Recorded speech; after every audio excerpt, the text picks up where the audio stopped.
This is a 4,000-year-old Bronze Age chambered cairn at Cultowhy at Gilmerton, near Crieff, Perthshire, although it is repeatedly the burial place of the warrior Fin Mac Cool, usually referred to as Fingal, the posthumous son of Cool Mac Drevoir, both said to have died and been buried in numerous places in Ireland and Scotland around 500 AD. There are many places around Crieff which testify that he lived here. At Cultowhy, close to the chambered cairn, there is a camp or fort called, in Gaelic, Gualgul's. That is, Gual's battle, and at Fendick in nearby Smaglin there is Cairn Gul, the cairn over the grave of Gual. But Fingal never did die, according to legend. He sleeps in a cave in sky so large that the walls fade into the distance, surrounded by 10 men-at-arms, the pick of the master race of both Scotland and Ireland. One day, it is said, Fingal and his 9,000 warriors will awake and defend both Scotland and Ireland in their hour of greatest need, and he will be as powerful and healthy as he ever was. Fingal, his father Cumhail and Fingal's son, Ossian, the warrior struck blind and turned poet, and their army were the flower of Highland chivalry and had over 40 huge forts around Perthshire, defending the glens and their people. Fingal himself was a mighty man, as the people around Loch Tay will testify.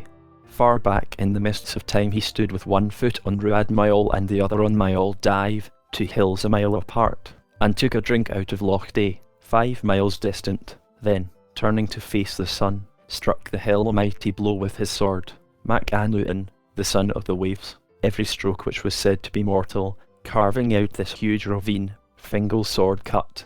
Snow still lies here, even on this midsummer's day. Near the town of Crieff, in the hills at the head of Glen Turret, can still be found remnants of these mystical warriors. This is a piece of smelted iron I found at Reenacardy, the smith's shieling or dwelling, between Loch Turret and Loch Ewan, where iron ore was smelted, then taken down to Locherler, on the Cymru road, to be fashioned into armour and weapons for the Fingalian army. There are many stories told of these warriors of old, of renown. One is of the Vacane, a small standing stone a short distance from one of Fingal's forts in Glenlyon. His hunting dogs were tethered there, Bran, with its collar of pure gold and yellow paws, and the dreaded greyhound which hunted around the glen. Here you can see the stone has been placed on top of a burial mound, with the standing stone radiating out an energy which few know about. With other boulders scattered around, the remains of some other ancient long-forgotten building. Across the road from the Vacane is Castile and Du, the Fian castle of the Black Hero. These castles were built with an inner and an outer ring, one at Pitlochry measuring 80 feet inside and 107 feet outside, the space between filled with rubble. Strangely, at Castile and Du there is a huge boulder, some 20 feet long and 11 feet thick on the outer wall. The builders even went to the trouble of building an inner ring, again with rubble between it and the boulder.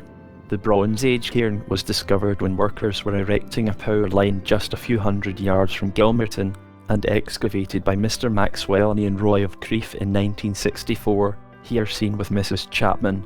They discovered a male skeleton, in the fetal position, with a leaf arrowhead on his chest, presumably the cause of his death. Close to the cairn is a fort, and further on, at the foot of Gilmerton, are some mounds. Some sources say Fingal's father died around here, but that is another even stranger story. Here are 3 of my books which give much lost knowledge. Ley Lines in Earth Energies, Ley Lines of the UK and the USA, and my most recent book, Crieff's Ancient Magic.